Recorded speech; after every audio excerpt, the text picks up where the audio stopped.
Graça e paz, amados de Deus.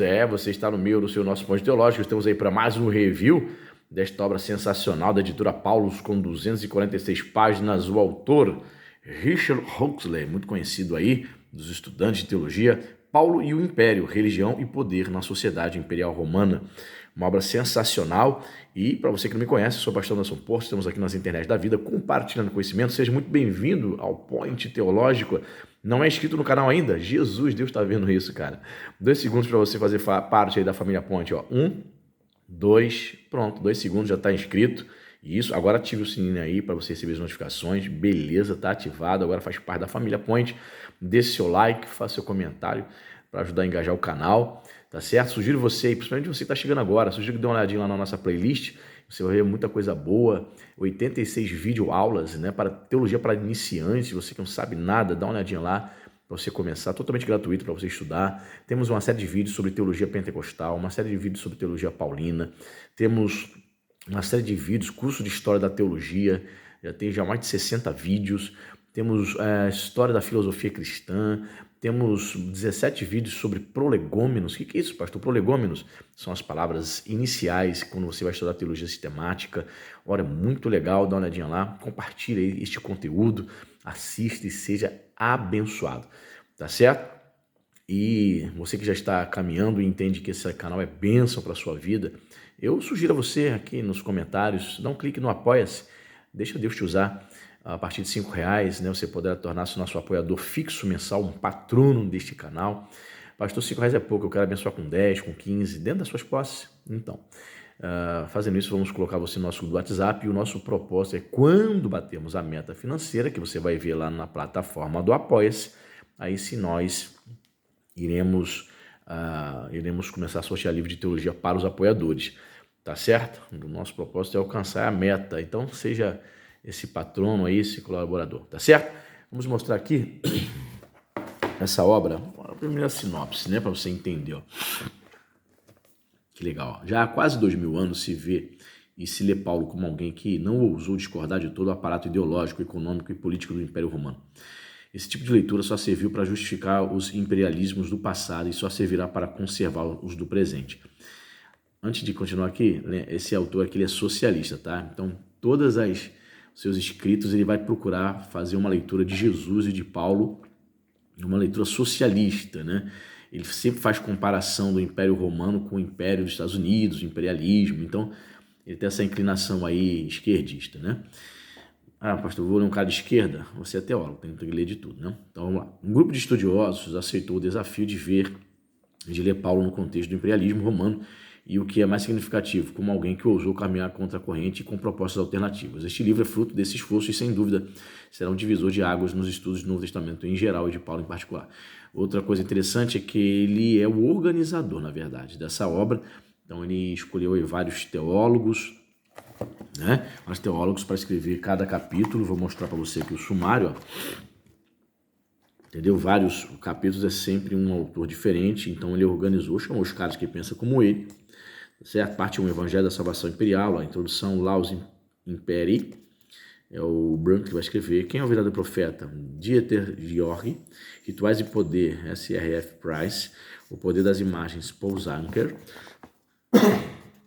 Patronato, Sacerdotas e Poder, Relações Patronais de Poder, é o Peter Gasden, que vai escrever Patronato de Corinto Romana, John Cho, O Véu do Poder, Richard Gordon, parte 3, o Evangelho Contra-Imperial de Paulo, Deus virá de cabeça para baixo, Dieter Georg novamente, a Ideologia Imperial e a Escatologia de Paulo, 1 Tessalonicenses, né? Helmut Küster também é outro alemão aí conhecido, a mensagem anti-imperial da cruz, tá vendo? Sempre ele cai nessa questão, né? É uma perspectiva socialista, né?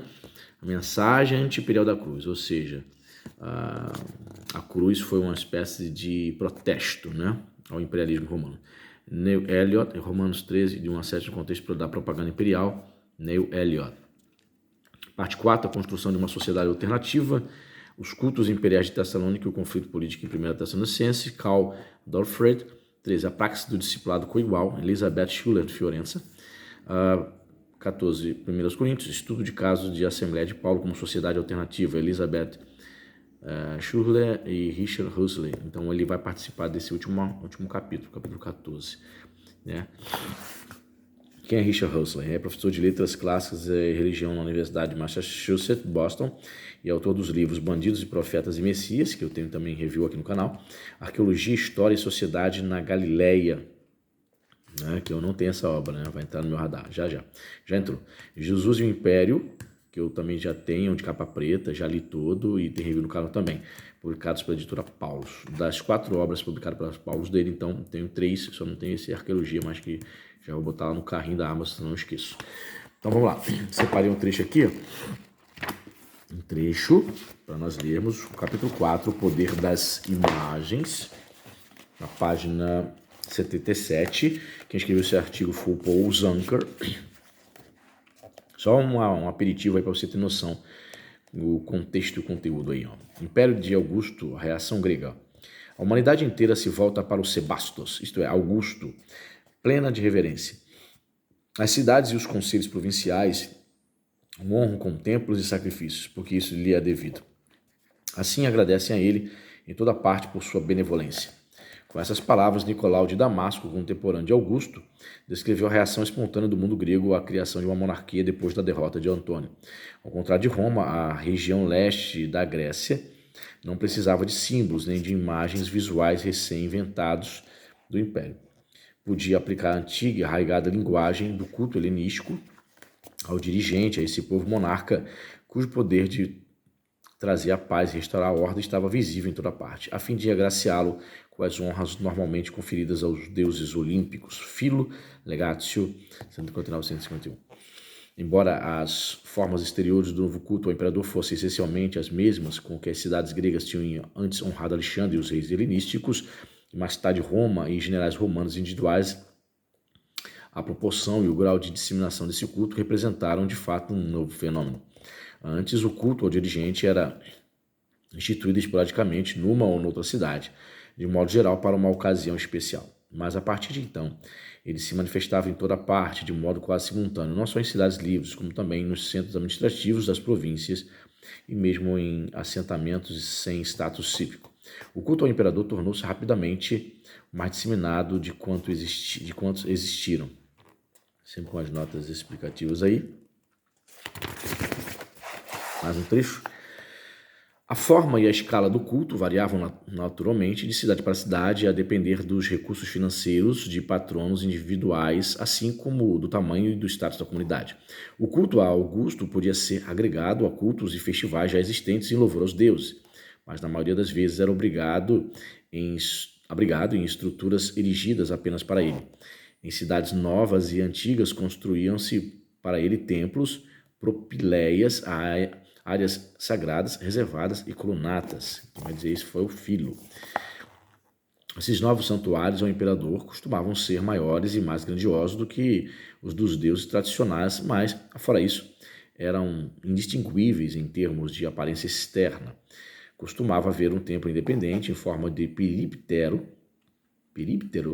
cercado por colunatas ou um templo redondo, um altar monumental. Mas o templo de mármore romano, de novo estilo, dotado de pódio alto, de um frontão pesado e de decoração exuberante, só ocorre no Oriente quando é o caso em novas fundações romanas.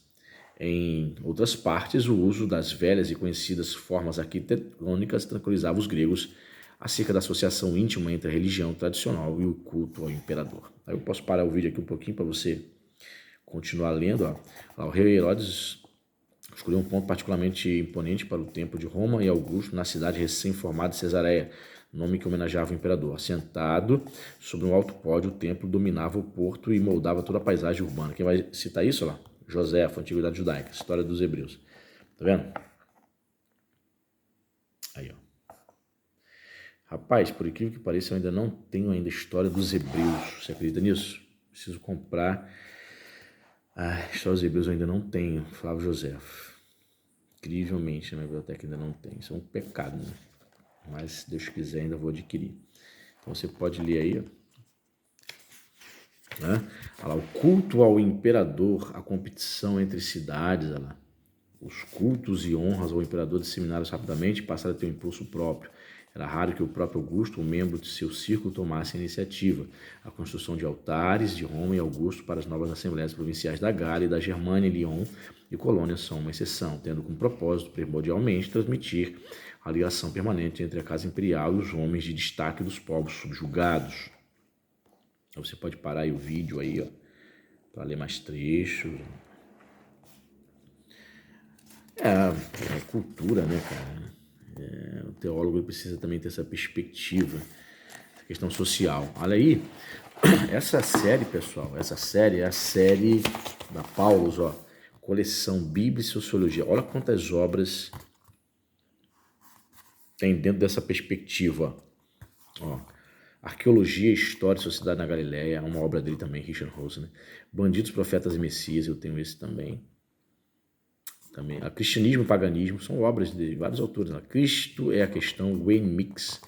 Cristo e o Império, de Paulo aos tempos pós-coloniais. Evangelho Social de Jesus. Então você tem que ler sabendo que a maioria das perspectivas aqui dos caras, né, são essa inclinação socialista aí, né? Introdução ao Novo Testamento, eu ainda não comprei essa obra. História, Cultura e Religião do período helenístico, de Helmut Küster, são 2 volumes, ó. Volume 1 e 2. Eu ainda não comprei, mas está no meu radar também, há alguns anos já. Jesus, o Império, o Reino de Deus e a Nova Desordem Mundial, Richard Huxley. Esse aqui eu já li. Essa pegada socialista, ele compara os Estados Unidos com o Império Romano, né? O imperialismo, de opressão, blá, blá, blá, blá. Mas é interessante o estudo, tá? A gente precisa conhecer também o contraponto, ainda que discordemos de tudo, sabe? Paulo, Império, Religião e Poder na Sociedade Imperial Romana, é essa obra aqui, né? Paulo no Mundo Greco-Romano, Paul Sampley, eu tenho esse review também, é uma obra já mais grossa, mais densa. Paulo, o Homem de Dois Mundos, ó. Show de bola, né? É isso aí, pessoal. Acho que deu para você ter uma noção. Diz para mim se está no seu radar, né? Se esse tipo de obra, ainda que você venha discordar bastante, se está no seu radar, se você pretende comprar, se você tem, se você já leu tudo, diz aí nos comentários para ajudar a engajar o canal. Deus abençoe, seja nosso patrono e até a próxima.